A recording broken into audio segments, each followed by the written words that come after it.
Olá, pessoal! Hoje nós vamos entender como usar o método de deslocamentos para resolver um exemplo muito simples de uma viga hiperestática com um carregamento distribuído aplicado sobre ela. Veja que eu tenho aqui qual que é a rigidez da fricção, EI, 1,2 vezes 10 a quarta kNm². Eu tenho engaste em ambos os lados e aqui eu tenho um apoio do primeiro gênero a 4 metros do início e 6 metros do final. O método de deslocamentos ele sempre tem o mesmo framework. Então, isso daí que eu quero deixar muito claro para vocês. É um método. Então, eu vou seguir passo a passo para conseguir resolver o que é o método de deslocamentos. Mas veja bem, né? Uma coisa que nós devemos ter em mente é que o método de deslocamentos, já falei isso aqui para vocês, e vale a pena repetir sempre para que você tenha isso em mente. Ele quer dizer o seguinte, que dentre todas as posições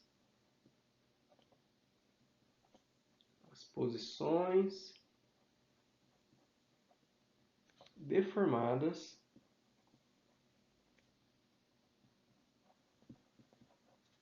existe uma que também satisfaz o equilíbrio. Que também satisfaz o equilíbrio. E é isso que eu vou estar à procura. Qual é essa posição deformada em que eu também consigo satisfazer o equilíbrio? Então está aqui o nosso exemplo. Vamos começar a resolvê-lo, né? Veja bem, primeira coisa, né? Nesse exemplo, o que a gente vai fazer é exatamente o passo a passo do método de deslocamentos. Então, veja bem, a primeira coisa que eu vou fazer é identificar quais são as deslocabilidades que estão livres. Veja bem, o que eu falei? Eu falei que dentre todas as posições deformadas, existe uma que satisfaz o equilíbrio. Mas o que é que pode realmente movimentar? Isso vai definir quais são as posições deformadas que eu posso ter. Outra coisa que eu vou identificar é um sistema hipergeométrico. Vou escrever aqui só SH, sistema hipergeométrico. Neste sistema, eu vou pegar e travar todas essas deslocabilidades que estão livres, porque a partir dela eu consigo mover uma de cada vez e entender o que é que está acontecendo com a minha estrutura a partir do movimento que eu dou em cada uma das deslocabilidades. Muito bem, daí depois, uma vez identificadas as deslocabilidades, qual que é o sistema hipergeométrico que faz com que todas essas deslocabilidades estão restritas, eu posso analisar o primeiro caso, que a gente chama de caso zero. Neste é o caso em que eu somente vou analisar qual que é a influência da solicitação externa. Por fim, eu analiso caso 1. Veja que aqui realmente nós só teremos um caso a ser analisado, mas eu poderia ter vários. Vai ficar claro daqui a pouco por que eu só tenho um caso para ser analisado. E nesse caso 1, qual que é a deslocabilidade que eu vou mover? É a deslocabilidade 1. Se eu tivesse caso 2, seria a deslocabilidade 2 e assim por diante. Uma vez analisado o caso da solicitação externa, mais todos os casos em que eu tenho as deslocabilidades, eu posso pegar e restituir o equilíbrio.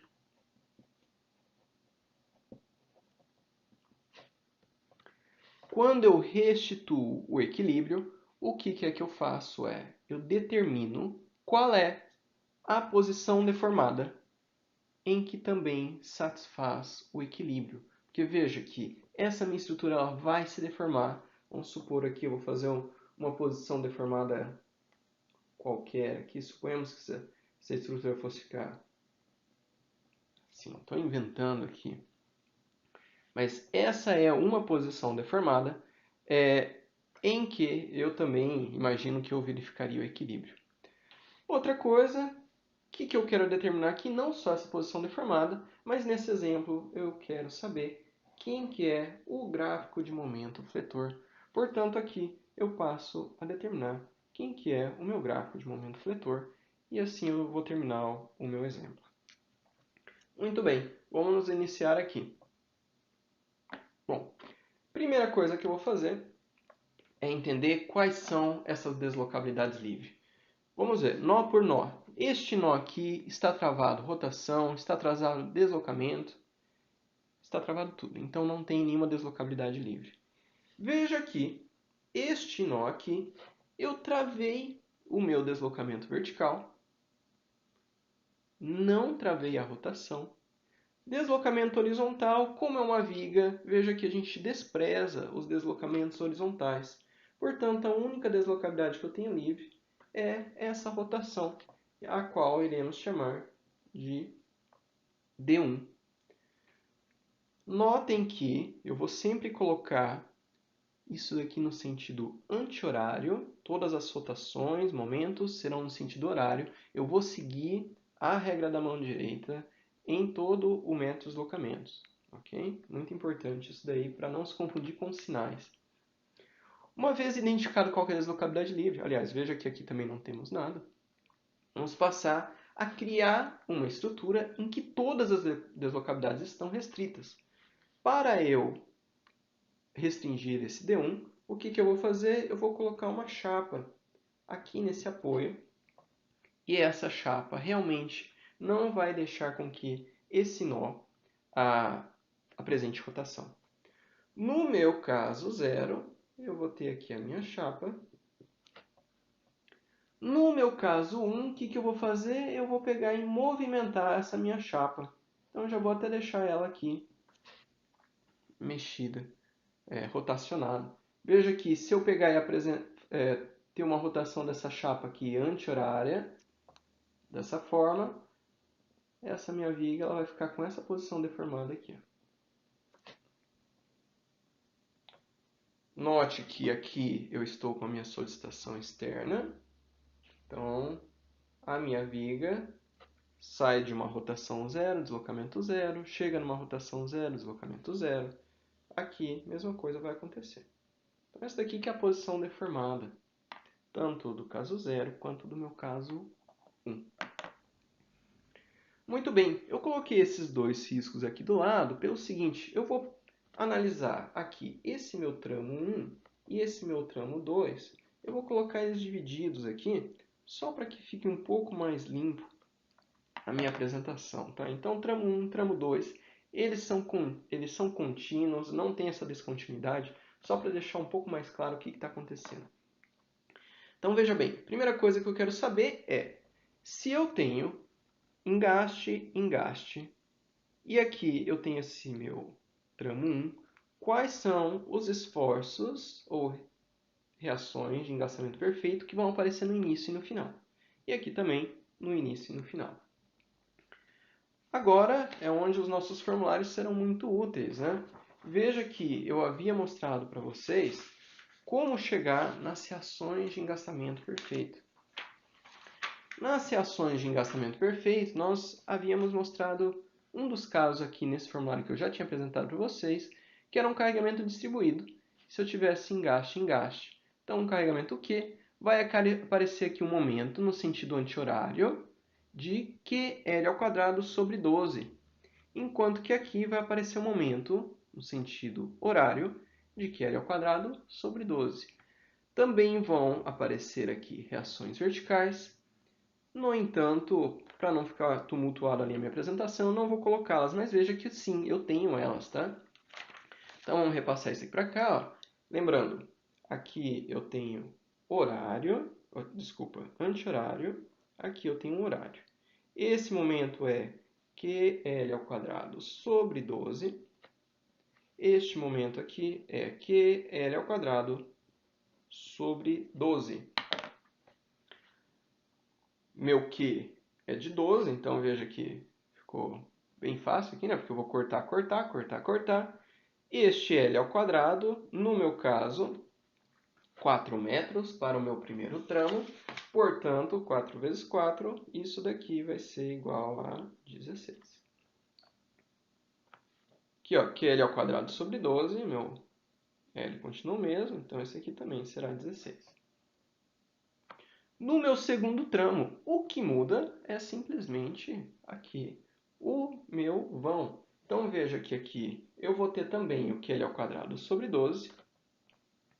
No entanto, então, QL² sobre 12. QL² sobre 12.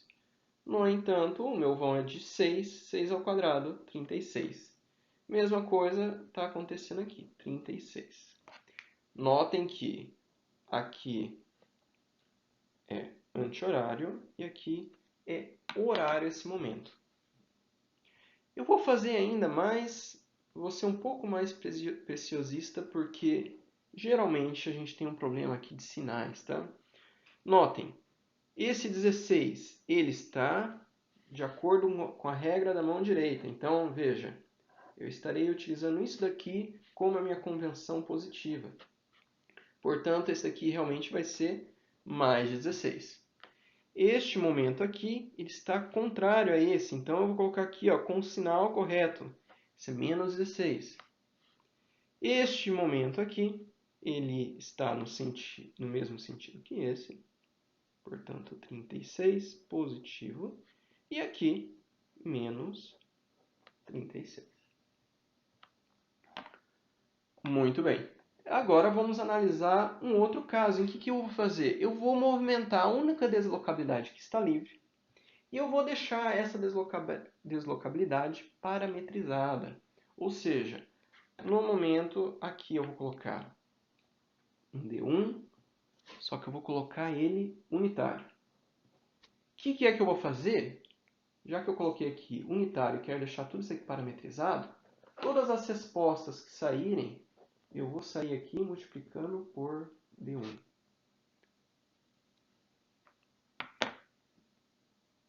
Bom, veja que aqui eu tenho uma viga engastada, engastada. No entanto, o que está acontecendo? Esse meu nó aqui, eu estou aplicando uma rotação unitária. Então, ó, esse primeiro tramo 1, vou colocar aqui, tramo 1.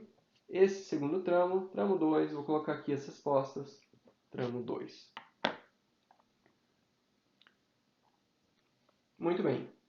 Veja, quando eu apresentei o formulário para vocês, eu também tive o cuidado de mostrar qual era os coeficientes de rigidezes que apareciam uma vez que eu movesse, aqui eu chamava de D6' no formulário. Veja que aqui aparece um momento. Esse momento, ele é nesse sentido. E esse momento ele é de 2EI sobre L. 2EI sobre L. Aqui no outro nó, né, no final, à esquerda do meu apoio, aparece também um momento. Veja que aqui ele também está anti-horário. E esse daqui é um momento de 4EI sobre L. Aqui, ó, o que está acontecendo? Veja que agora eu estava sempre olhando para essa figura, né? E transportando aqui o 2EI sobre L e também o 4EI sobre L para cá. No entanto, agora não. O que está acontecendo nesse segundo tramo é que o meu primeiro nó está tendo uma rotação no sentido positivo. O meu primeiro nó tendo uma rotação no sentido positivo equivale a esta figura. Nesta figura, o que está acontecendo? Eu estou mostrando para vocês que eu tenho aqui, ó, para colocar a estrutura nessa posição, eu preciso aplicar aqui 4EI sobre L. E no outro nó vai aparecer 2EI sobre L. Isso aqui vai começar a ficar bem claro para vocês que realmente onde eu estou movimentando é sempre 4EI sobre L. Onde eu não estou movimentando, onde está o engaste segurando lá, tudo que está acontecendo sem se movimentar, é 2EI sobre L. Tá vendo? Isso aqui fica bem claro agora, tá? Veja que todos são positivos, portanto eu não vou ter que me preocupar com os sinais, tá? Que nem eu tive aqui embaixo, essa preocupação. O que é 2EI sobre L? Veja que o I eu coloquei aqui para vocês. O L, nesse caso, será de 4 metros. Fazendo essas contas, isso daqui são 6.000. Esse Isso aqui, 12.000. Aqui, ó, mudou o vão. Esse 4i sobre L ele vai dar 8.000. E esse 2i sobre L, ele vai ser de 4.000. Muito bem, agora eu preciso voltar ao problema e verificar. Dentre todas as posições deformadas, veja que esse D1 aqui ele pode assumir qualquer número. Mas existe só um em que eu também satisfaço o equilíbrio. O que é que eu quero dizer? Eu quero dizer o seguinte. Se eu pegar esses carregamentos que são gerados... associações de engastamento perfeito são geradas aqui. Então, essa daqui, na verdade, nós chamamos de beta 10, tá? Os coeficientes de carga. E eu somar as rigidezes que aparecem aqui, multiplicada pelo meu D1, isso daqui tem que equivaler a 0. Ou seja, dentre todas as posições deformadas, que é o que diz essa parcela aqui, dessa minha equação, existe só uma que se iguala aos momentos que são gerados ali naquele apoio fictício que eu criei. Esse K aqui, eu sempre identifico qual é a rigidez em 1, ou seja, deslocabilidade 1, quando eu movimento em 1. Portanto, K1, 1. Quem que é beta 10? Beta 10 são as reações de engastamento perfeito que aparecem aqui. Muito bem. Veja que eu tenho do lado esquerdo e do lado direito do meu apoio fictício, dessa chapa fictícia que eu criei, eu preciso levar em consideração esses dois. Então, é menos 36, menos 16, mais 36. Aqui também eu tenho o meu K11. Quem que é o K11? São as rigidezes que aparecem aqui. Então, K11 é 12.000 do lado esquerdo, mais 8.000 que apareceu aqui do meu lado direito, multiplicado por D1. Isso aqui é igual a 0. Com isso, vocês conseguem determinar quem que é o meu D1. O meu D1 é menos 10 a menos 3 radianos. Ou seja, a minha rotação ela não é nesse sentido. Isso daqui é muito importante. Veja que eu coloquei aqui pontilhado em vermelho, né, alguma coisa. Né? Eu falei, olha, isso aqui é um mero chute. E, na verdade, eu estou falando, olha, não, ele não rotaciona para a esquerda. O que acontece é que, na posição em que eu também verifico o equilíbrio, isso aqui ele rotaciona para a direita. Ou, aliás, no sentido horário. E no sentido horário ele vai pegar deformado, ele vai ficar aqui que nem eu estou apresentando em verde para vocês. Qual vai ser, no final, essa minha rotação? Essa minha rotação, vou deixar o sinal de fora, porque agora eu já estou mostrando na direção correta. Né? Então aqui ó, vou botar 10 a menos 3 radianos. Ok? Então o que acontece? Essa posição deformada, eu verifico qual é a posição em que eu estou em equilíbrio com esses esforços externos que estão sendo aplicados. Muito bem. Da mesma forma que eu peguei e encontrei aqui qual era essa minha deslocabilidade, superpondo o meu caso 0 com o meu caso 1, eu posso encontrar momento.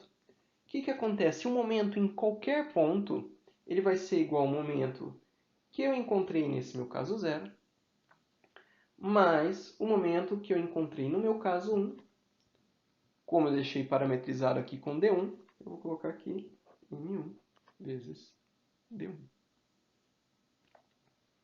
Olha, vamos criar aqui alguns pontos, tá? Então, esse aqui eu vou chamar de A, esse ponto aqui nesse apoio B e C.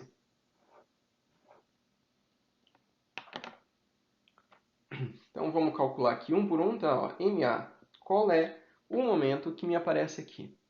Então, o MA vai ser o momento que apareceu no meu caso 0. No meu caso 0, apareceu o momento 16.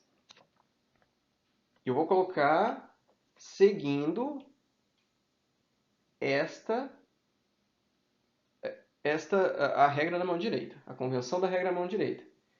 E aqui, o que apareceu? Apareceu um momento, no meu caso 1, por isso M1, de 6.000, que deve ser multiplicado por D1.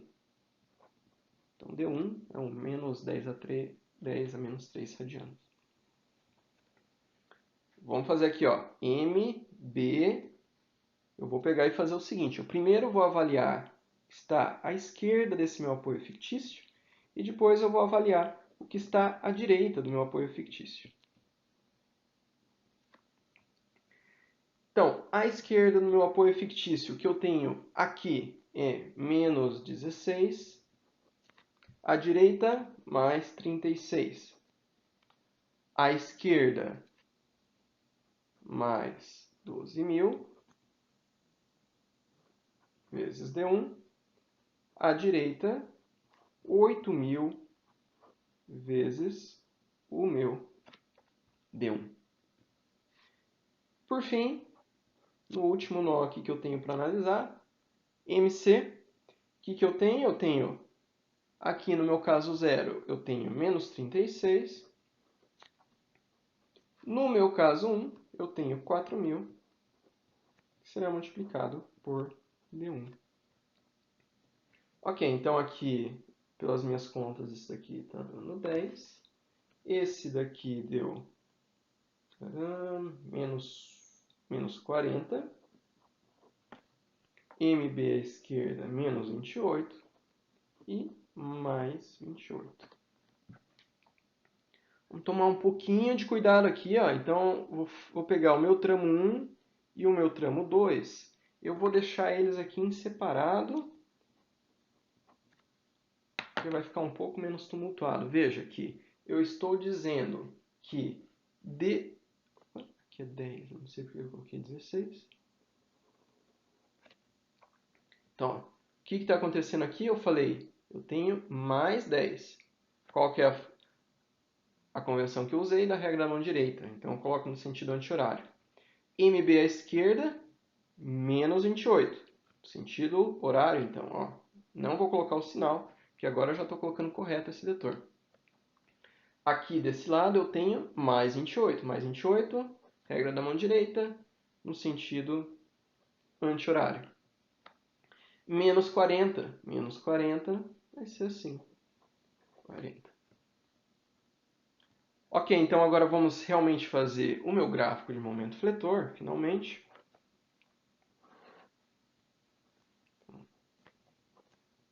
Isso aqui é A, B, C. Então veja que aqui eu vou ter 10. O que está acontecendo é que esse vetor vai fazer com que eu tracione as fibras de cima, portanto eu vou plotar o meu gráfico para cima. Este vetor aqui, na hora que eu pego e faço esse momento, ele vai tracionar também as fibras de cima, portanto aqui vai ser 28 para cima. Esse daqui, aplicado em 2, vai tracionar as fibras de cima, também vai ser 28 para cima. Esse 40, ele vai tracionar as fibras de cima também. Esse 40, o desenho está ficando um pouco congestionado aqui, porque o tamanho da minha folha é pequeno. Mas veja, o que acontece? Eu coloquei aqui essas hastes, né? Na verdade, são nos nós qual que é o momento que eu tenho. E entre eles, o que acontece? Eu tenho um carregamento distribuído. Então, o carregamento distribuído, lembra aqui que eu falava para vocês? Olha, une esses dois nós e aqui do centro eu vou ter o meu QL ao quadrado sobre 8. Então, aqui do centro, você mede o teu QL ao quadrado sobre 8. Cuidado, esse L é diferente desse L, portanto os valores serão diferentes, né? Eu não tenho certeza se passa para baixo, acho que sim, mas é esse o resultado final, o teu gráfico de momento fletor. Tá? Depois vale a pena calcular aqui quem que é o QL ao quadrado sobre 8, QL ao quadrado sobre 8. Muito obrigado pela atenção. Esse é o teu primeiro exemplo de como utilizar o método de deslocamentos para uma viga hiperestática. Obrigado.